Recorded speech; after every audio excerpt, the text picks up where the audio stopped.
महंगाई के मानों की दुहाई, बिजली के निर्खों में 2 रुपए यूनिट इजाफे का हुकूमती मंसूबा मुस्तरद। 200 अरब रुपए के इजाफी बोझ की खबर सुनकर आवाम की चीखें निकलने लगी।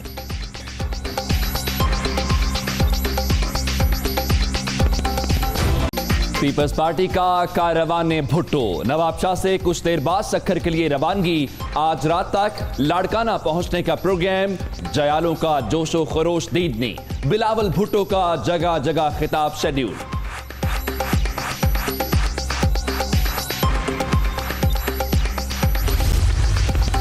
जाली अकाउंट्स केस में गिरफ्तारी का खदशा, आसिफ सरकारी ने इस्लामाबाद हाई कोर्ट में दरख्वास्त जमानत दायर कर दी।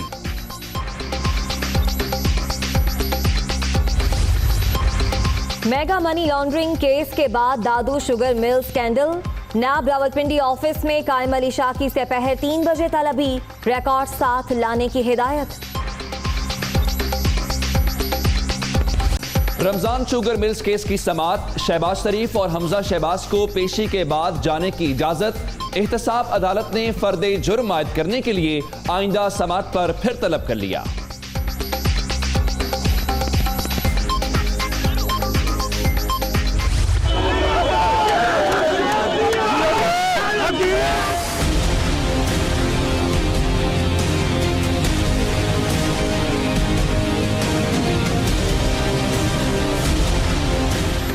रिहाई के बाद नवाज शरीफ का जाती उम्रा में पड़ाव, साबिक वजीर आजम इलाज के लिए कहां जाएंगे? जाती मौलज, डॉक्टर अदनान की रिहाइश का आमद, इलाज के हवाले से मुशावरत।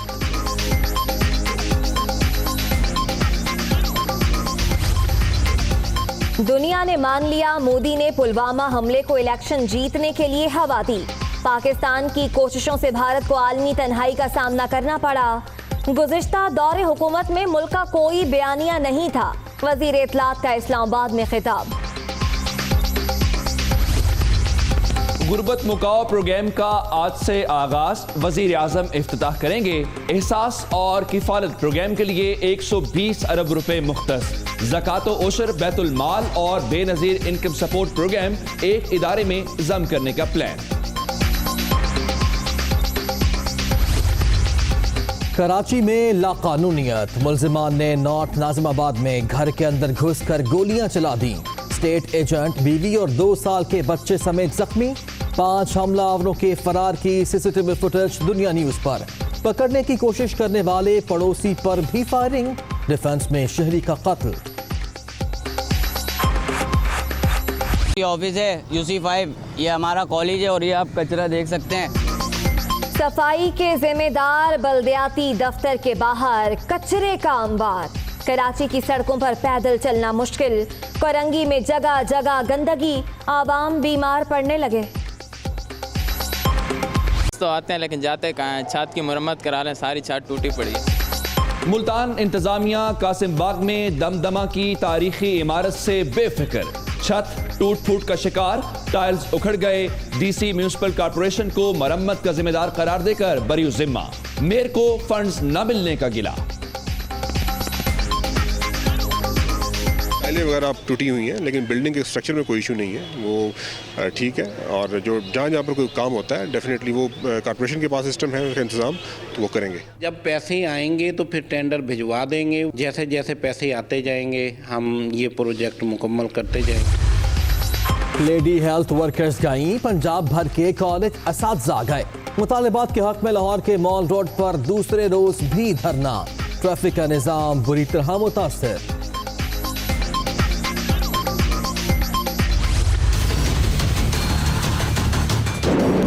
नौशहरा के एलीट ट्रेनिंग सेंटर में पासिंग आउट परेड, जवानों की भारी हथियारों से ऑपरेशन की मशकें, दहशतगर्दों के ठिकानों पर हमलों का अमली मुजाहिरा।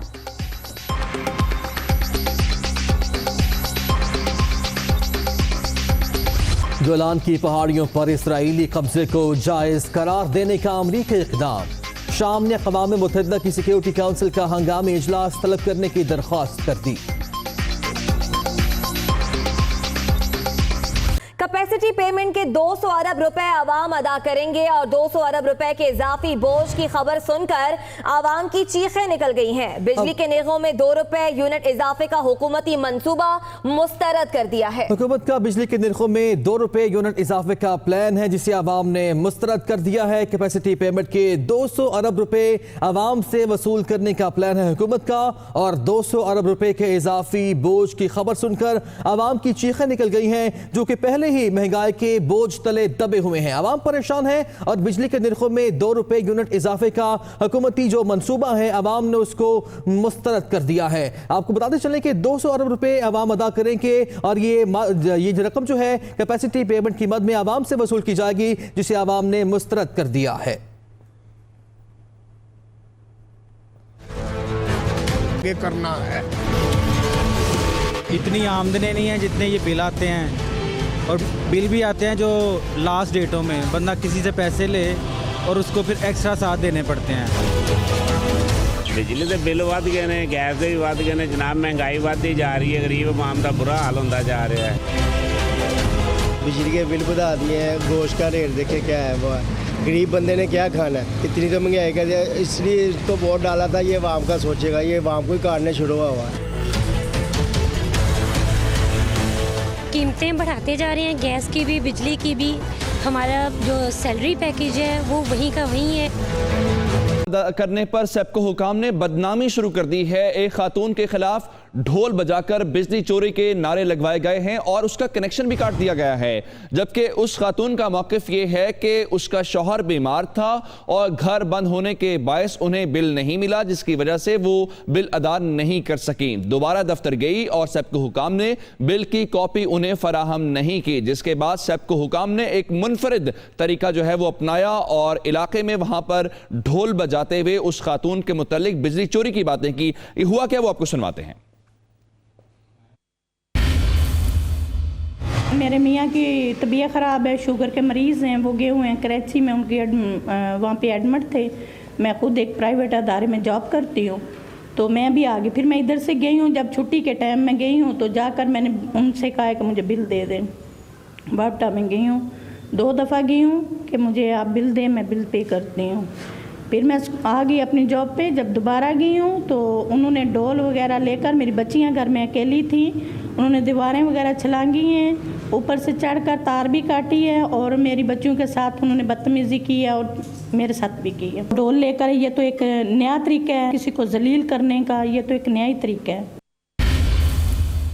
अहम खबर है शहर कायद से। डिफेंस फेज 4 में टारगेट किलिंग का एक और वाक़या पेश आया है, जिसमें एक शख्स कत्ल हो गया है और जाबाज शख्स की जुल्फ़िकार के नाम से शनाख्त हुई है। पुलिस की जानिब से ऐसा बताया जा रहा है लाश जना अस्पताल मुंतकिल कर दी गई है। तफसीलात जान लेंगे नवीद कमाल से। नवीद, वाक़े पर अपडेट कीजिएगा। जी बिल्कुल, ये गिजरी थाने की हदूद है, डिफेंस फेज 4 है, जहाँ इब्राहिम मस्जिद के करीब एक मौजूद शख्स को जुल्फ़िकार अली के नाम से हुई है। नामालूम अफराद ने जो है गोलियां मार दी, जिसके नतीजे में जो है ये शख्स मौके पर ही जाँ बाग हो गया। मुल्जिम जो है इसके पास से कोई ऐसी चीज नहीं है जो छीनी गई हो। पुलिस का कहना है कि वाकया जो है टारगेट किलिंग का है या जाती दुश्मनी का तफ्तीश की जा रही है। वाज़ेह है कि कल भी जो है FTC ब्रिज के पास एक शख्स को कत्ल कर दिया गया था और उससे जुम्मे के रोज जो है हमला हुआ था, जिसमें जो है 2 अफराद जाँ बाग हो गए। तो ये तसल्सल है बदमनी का जो कराची में हमें एक दफ़ा फिर नजर आ रहा है। जी ठीक है, बहुत शुक्रिया नवीद, आपने अपडेट किया। आपको बताएं कराची में ये वाकया पेश आया। डिफेंस फेज 4 में टारगेट किलिंग हुई, एक शख्स कत्ल हो गया, जांबाग शख्स की जुल्फ़िकार के नाम से शिनाख्त हुई है और पुलिस का बताना है कि वाकया मस्जिद के करीब पेश आया। लाश को जना अस्पताल मुंतकिल कर दिया गया है। जाली अकाउंट्स केस के मुतालिक आपको अपडेट करते हैं, जिसमें साबिक सदर आसिफ अली जरदारी को अपनी गिरफ्तारी का खदशा है। आसिफ अली जरदारी ने गिरफ्तारी से बचने के लिए दरखास्त जमानत दायर कर दी है। नैब को गिरफ्तारी से रोका जाए, साबिक सदर ने इस्लामाबाद हाईकोर्ट से ये इस्तदा की है। इससे पहले हमने देखा था कि सिंध के साबिक वज़ीर आला कायम अली शाह ने भी एक ऐसी ही दरखास्त दायर की थी, जो उनकी दरखास्त मंजूर कर ली गई थी। इस पर तफसीलात जानते हैं आमिर सैद अब्बासी से। आमिर, आगाह कीजिएगा, कब तक मुतवक्के है इस दरखास्त की समाअत? देखिए, आज ही इस्तदा की गई है कि इस्लामाबाद हाईकोर्ट आसिफ अली जरदारी की इन दरखास्तों पर समाअत करे। आसिफ अली जरदारी को जाली अकाउंट्स केस में 3 मुख्तलिफ इंक्वायरियों में नोटिस जारी हुए थे, कॉल ऑफ नोटिस जारी हुए थे, जिसमें उन्हें तलब किया गया था। आसिफ अली जरदारी का कहना है कि मुझे मालूम नहीं है कि मेरे खिलाफ कितने केसेस चल रहे हैं, कितनी इंक्वायरीज हैं और कितने कॉल ऑफ नोटिस हैं। लिहाजा खदशा है कि नैब किसी दूसरे मुकदमे में बुलाकर पहले मुकदमे में गिरफ्तार कर सकती है। लिहाजा एक तो मुझे तमाम केसेस की इंक्वायरी की डिटेल चाहिए, और साथ में उन्होंने कहा कि उन्हें इन तीनों जो कॉल ऑफ नोटिस हैं जो उन्हें तलब किया गया था उसमें उनकी जमानत मंजूर कर ली जाए, उन्हें गिरफ्तारी का खदशा है। इसके साथ साथ उनकी जो हमशीरा है फरियाल तालपुर, उन्होंने भी इस्लामाबाद हाईकोर्ट से रिजू कर लिया है और उनकी भी यही इस्तदा है कि उन्हें भी जमानत उनकी मंजूर की जाए, उन्हें भी गिरफ्तारी का खदशा है, नैब उन्हें गिरफ्तार कर सकता है। लिहाजा दोनों दरखास्तें दायर कर दी गई हैं इस्लामाबाद हाईकोर्ट में, और इसमें चेयरमैन नैब को और मुकदमे के तफ्तीशी अफसर को फरीक बनाया गया है। ठीक है, यानी साबिक सदर आसिफ अली जरदारी और उनकी हमशीरा ने इस्लामाबाद हाईकोर्ट से रुजू किया है। आमिर सैयद अब्बास से शुक्रिया आपका। और अब बात करेंगे कराची से लाड़काना तक बिलावल भुट्टो जरदारी के ट्रेन मार्च की। तो इस वक्त पड़ाव डाला है नवाब शाह में, आज रात यहीं पर कयाम किया गया और अब यहां से आगे की जानिब जाया जाएगा और फिर सखर पहुंचेंगे, कारकुनान से खिताब करेंगे बिलावल भुट्टो जरदारी। तफसीलात जानते हैं, अपने नुमाइंदे मोहम्मद अरशद हमारे साथ मौजूद है। अरशद, बताएगा कितनी देर बाकी है, क्या प्लान है बिलावल भुट्टो जरदारी का? जी बिल्कुल, बिलावल भुट्टो जरदारी जो है वो अब से कुछ देर बाद ही जो बताया जा रहा है पार्टी इंतजामिया की जानिब से कि वो यहाँ पर पहुँचने वाले हैं, जिसके बाद ये काफिला कारवान भुट्टो जो है वो यहाँ से रवाना होगा नवाबशाह से, और उसके बाद बांदी, पर्डितन और दीगर इलाकों से होता हुआ ये लाड़काना पहुंचेगा। और इन तमाम तर मकामात के ऊपर जो है यहाँ पे बिलावल भुट्टो जरदारी की जानिब से जो है वो खिताबात भी किए जाएंगे, जबकि पार्टी की जानिब से यहाँ पे इंतजाम भी किए गए तमाम तर स्टेशन के ऊपर। और ये बताया गया है कि जिस तरह से जब कराची से ये काफिला रवाना हुआ था, दीगर स्टेशन के ऊपर जो है वहाँ पे जो पार्टी के जो लोग थे, जो कारकुनान थे, अवाम थे, वहाँ पे उनका इस्तकबाल किया था बिलावल भुट्टो का। ठीक इसी तरीके से आज जब नवाबशाह से जब ये काफिला शुरू होगा तो इसी तरीके से बिलावल भुट्टो जरदारी का जो है वो इस्तकबाल किया जाएगा और इन तमाम तर मकामात के ऊपर जो है बिलावल भुट्टो जरदारी की जानिब से खिताबात भी किए जाएंगे। इस वक्त नवाबशाह जो रेलवे स्टेशन है, यहाँ प्लेटफॉर्म पे ट्रेन जो है उसको तैयार कर दिया गया है, जो खुसूसी ट्रेन है, और यहाँ पे कारकुनान भी जो है वो बड़ी तादाद में मौजूद है बिलावल भुट्टो जरदारी का इस्तकबाल के लिए। जी, कारकुनान यहाँ पर मौजूद है इस्तकबाल के लिए, और अब ये कारवां आगे की जानिब बढ़ेगा। ये बताइएगा इस कारवां में और कौन कौन हमराही हैं बिलावल भुट्टो जरदारी के पीपल्स पार्टी के अहम रहनुमाओं में से? जी देखें, अगर पीपल्स पार्टी के अहम रहनुमाओं की बात करें तो वजीर आला हुसैन, निसार खोड़ो, सईद गनी, नासिर शाह, शैला रजा और दीगर जो अहम रहनुमा हैं वो जो इस वक्त जो है बिलावल भुट्टो जरदारी के साथ जो है वो शामिल है, और उन्हीं के साथ जो है वो पूरा कराची से ये काफिला जो शुरू हुआ था, जो कारवान भुट्टो शुरू हुआ था, उसी के अंदर ये वहीं से सवार हुए थे बिलावल भुट्टो जरदारी के साथ, और नवाबशाह तक जो है ये तमाम तर जो अरकान असेंबली हैं वो इनके साथ मौजूद रहे। जबकि आगे का जब ये सफर चलेगा लाड़काना तक, तो उसमें भी ये तमाम तरह अरकान जो है वो बिलावल भुट्टो जरदारी के हमरा होंगे। ठीक है, शुक्रिया अरशद, आपने अपडेट किया।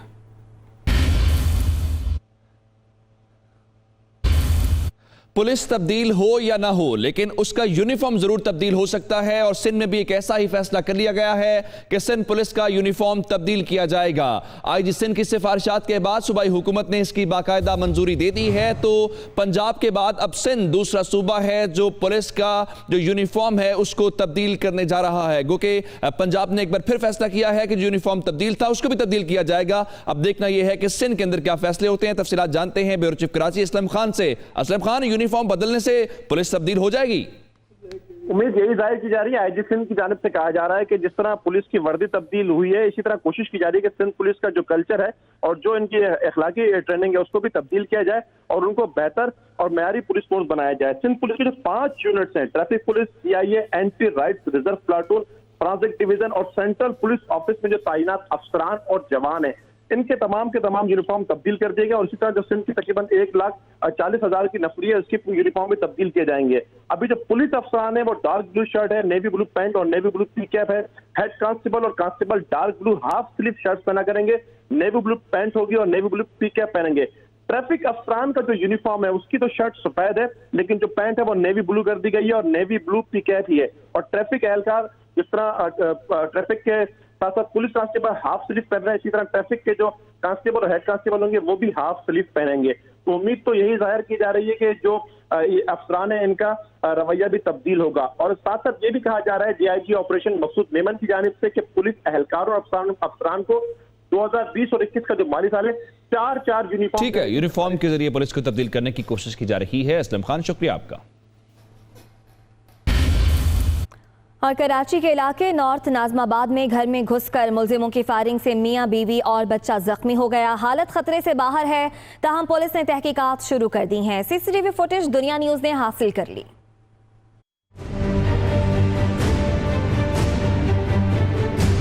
कराची में लाकानूनियत, मुल्जिमान ने नॉर्थ नाजमाबाद में घर के अंदर घुसकर अंधाधुंध गोलियां बरसा दी। स्टेट एजेंट, बीवी और 2 साला बच्चा जख्मी। 5 हमला आवर बंगले से फरार हुए। सीसीटीवी फुटेज भी मंजर आम पर आ गई। पुलिस ने फुटेज की मदद से तफ्तीश शुरू कर दी है। जाए वकवा से शवाहिद भी इकट्ठे कर लिए गए। घर के अंदर और बाहर से 9mm पिस्तौल के 15 से ज्यादा होल मिले हैं। पुलिस के मुताबिक मुल्जिमान ने इनका पीछा करने वाले पड़ोसी पर भी फायरिंग की।